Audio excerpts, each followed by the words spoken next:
जय जगन्नाथ फ्रेंड्स आज वीडियो रे आपण मानक स्वागत आशा करछि आपण माने समस्ते भलर थिबे। तो फ्रेंड्स आज आम कंप्यूटर रो टॉप 35 एमसीक्यूज आलोचना करिवा। आशा करुछि आज वीडियोटी आगामी समस्त कॉम्पिटिटिव एग्जाम पई हेल्पफुल रहिबो।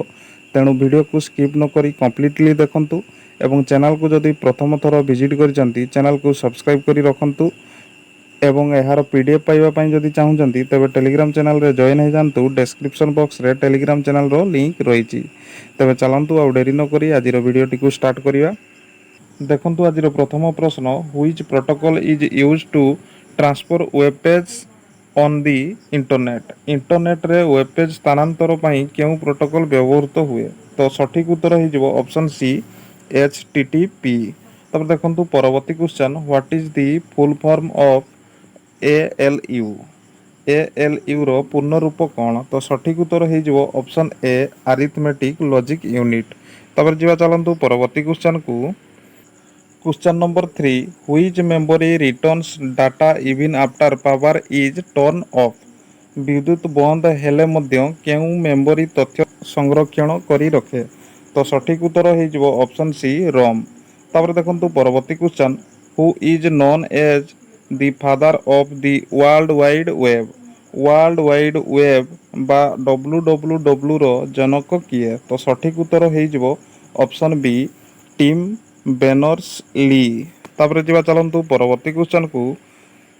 Question number 5 which key combination is used to save document. Document save करिवा पई केउ शॉर्टकट की व्यवहृत हुए। तो सठिक उत्तर हे जिवो option B control plus S. तापर देखंतु परवर्ती question which of the following is not an operating system. निम्नलिखित मध्यरु केउटी ऑपरेटिंग सिस्टम नुहे। तो सठिक उत्तर हे जिवो ऑप्शन सी ओराकल। तापर जीवा चलंतु परवर्ती क्वेश्चन को। Question number 7 what is the binary equivalent of decimal number 10। Decimal 10 रो बाइनरी मूल्य केते। तो सठिक उत्तर हे जिवो ऑप्शन ए 1010। तापर देखंतु परवर्ती question which device connects a computer to the internet. Computer को इंटरनेट सह जोड़िबा पई केउ डिवाइस व्यवहृत हुए।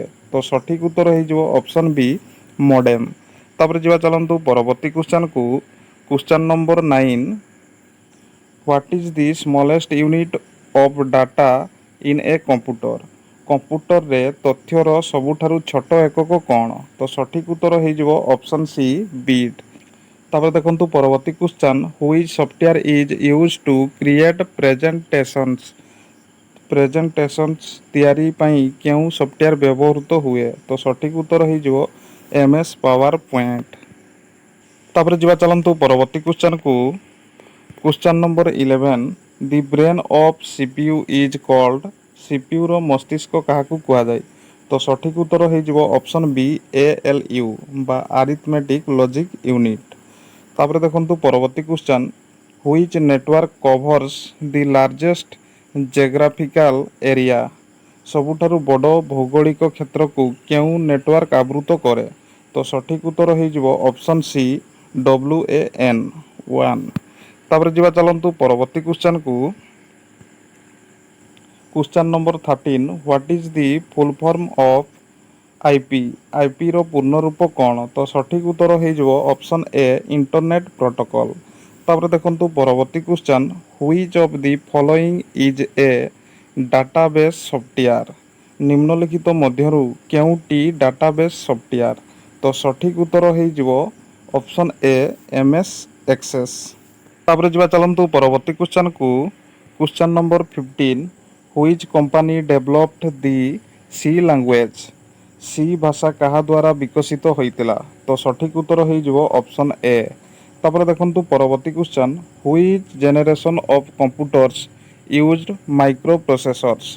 केउ पीढ़ी रो कंप्यूटर रे माइक्रो प्रोसेसर व्यवहृत होइतिला। तो सठिक उत्तर हे जिवो ऑप्शन डी फोर्थ। तापर जीवा चलंतु परवर्ती क्वेश्चन को।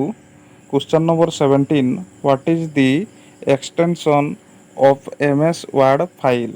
एमएस वर्ड फाइल रो एक्सटेंशन कौन। तो सठिक उत्तर हे जिवो ऑप्शन सी।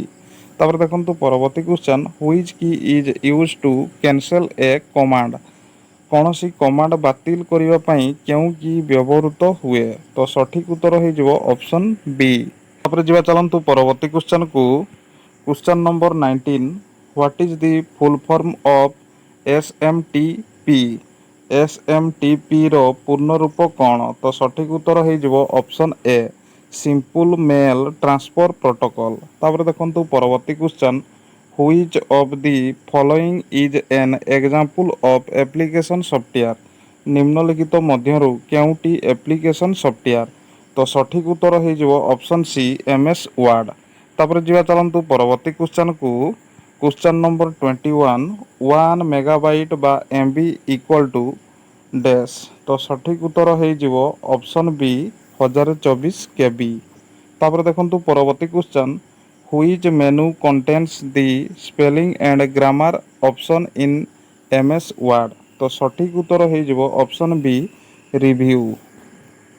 ତାପରେ ଯିବା ଚାଲନ୍ତୁ ପରବର୍ତ୍ତୀ କ୍ୱେଶ୍ଚନକୁ। Question number 23, which technology is used in ATM cards? ତ ସଠିକ୍ ଉତ୍ତର ହେଇଯିବ ଅପସନ୍ ବି, MICR। ତାପରେ ଦେଖନ୍ତୁ ପରବର୍ତ୍ତୀ question, which key is use to move to the next line? ସଠିକ୍ ଉତ୍ତର ହେଇଯିବ ଅପସନ୍ ବି, ଏଣ୍ଟର। ତାପରେ ଯିବା ଚାଲନ୍ତୁ ପରବର୍ତ୍ତୀ କ୍ୱେଶ୍ଚନକୁ। Question number 25, what is the firewall? ସଠିକ୍ ଉତ୍ତର ହେଇଯିବ ଅପସନ୍ ବି, ସିକ୍ୟୁରିଟି ସିଷ୍ଟମ୍। ତାପରେ ଯିବା ଚାଲନ୍ତୁ ପରବର୍ତ୍ତୀ କ୍ୱେଶ୍ଚନକୁ। Which language is directly understood by the computer? ସଠିକ୍ ଉତ୍ତର ହେଇଯିବ option C, machine language.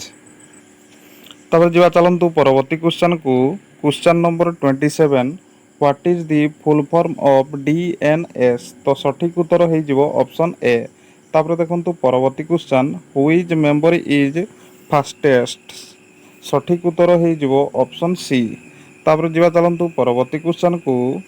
Question number 23, which company developed Java? ସଠିକ୍ ଉତ୍ତର ହେଇଯିବ ଅପସନ୍ ସି। ତାପରେ ଦେଖନ୍ତୁ ପରବର୍ତ୍ତୀ question, what is the default port number of HTTP? ସଠିକ୍ ଉତ୍ତର ହେଇଯିବ ଅପସନ୍ ସି, 80। ତାପରେ ଯିବା ଚାଲନ୍ତୁ ପରବର୍ତ୍ତୀ କ୍ୱେଶ୍ଚନକୁ। Question number 31, which layer of the OSI model is responsible for encryption and decryption? OSI ମଡେଲର କେଉଁ ଲେୟର ଏନକ୍ରିପସନ୍ ଓ ଡିକ୍ରିପସନ୍ ପାଇଁ ଦାୟୀ? ସଠିକ୍ ଉତ୍ତର ହେଇଯିବ ଅପସନ୍ ବି, ପ୍ରେଜେଣ୍ଟେସନ୍ ଲେୟର। ତାପରେ ଦେଖନ୍ତୁ ପରବର୍ତ୍ତୀ question, what is the binary equivalent of decimal number 25? Decimal ସଂଖ୍ୟା 25ର ବାଇନାରୀ ମୂଲ୍ୟ କେତେ? ସଠିକ୍ ଉତ୍ତର ହେଇଯିବ ଅପସନ୍ ଏ, 11,001। ତାପରେ ଯିବା ଚାଲନ୍ତୁ ପରବର୍ତ୍ତୀ କ୍ୱେଶ୍ଚନକୁ। Question number 33, which memory has the fastest access time? କେଉଁ ମେମୋରିର ଏକ୍ସେସ୍ ଟାଇମ୍ ସବୁଠାରୁ କମ୍? ସଠିକ୍ ଉତ୍ତର ହେଇଯିବ ଅପସନ୍ ସି, ରେଜିଷ୍ଟର। ତାପରେ ଦେଖନ୍ତୁ ପରବର୍ତ୍ତୀ question, what is the full form of SMTP? SMTPର ପୂର୍ଣ୍ଣ ରୂପ କ'ଣ? ସଠିକ୍ ଉତ୍ତର ହେଇଯିବ ଅପସନ୍ ଏ। ତାପରେ ଯିବା ଚାଲନ୍ତୁ ପରବର୍ତ୍ତୀ କ୍ୱେଶ୍ଚନକୁ। କ୍ୱେଶ୍ଚନ ନମ୍ବର 35, ଏଇଟା ଆପଣମାନଙ୍କ ପାଇଁ ରହିବ, ହୁଇଚ୍ ନମ୍ବର ସିଷ୍ଟମ୍ ୟୁଜ୍ ବେସ୍ 8? କେଉଁ ନମ୍ବର ସିଷ୍ଟମ୍ର ବେସ୍ 8 ଅଟେ? ତ ଏହାର ସଠିକ୍ ଉତ୍ତର କ'ଣ ହେବ ଆପଣ କମେଣ୍ଟ ସେକ୍ସନରେ କମେଣ୍ଟ କରିକି ଜଣାଇବେ। ଭିଡ଼ିଓଟି ଯଦି ଭଲ ଲାଗିଥାଏ ତେବେ ଭିଡ଼ିଓଟିକୁ ଗୋଟିଏ ଲାଇକ୍ ନିଶ୍ଚିତ କରିବେ ଏବଂ ଚ୍ୟାନେଲକୁ ଯଦି ଏପର୍ଯ୍ୟନ୍ତ ସବସ୍କ୍ରାଇବ୍ କରିନାହାନ୍ତି ଚ୍ୟାନେଲକୁ ସବସ୍କ୍ରାଇବ୍ କରି ରଖନ୍ତୁ, କାରଣ ଯେତେବେଳେ ବି ଏମିତି ଭିଡ଼ିଓ ଅପଲୋଡ଼ ହେବ ଆପଣ ସର୍ବପ୍ରଥମେ ନୋଟିଫିକେସନ୍ ପାଇପାରିବେ। ଏବଂ ଏହାର PDF ପାଇବା ପାଇଁ ଯଦି ଚାହୁଁଛନ୍ତି ତେବେ ଟେଲିଗ୍ରାମ ଚ୍ୟାନେଲରେ ଜଏନ୍ ହେଇଯାଆନ୍ତୁ। ଡେସ୍କ୍ରିପସନ୍ ବକ୍ସରେ ଟେଲିଗ୍ରାମ ଚ୍ୟାନେଲର ଲିଙ୍କ୍ ରହିଛି।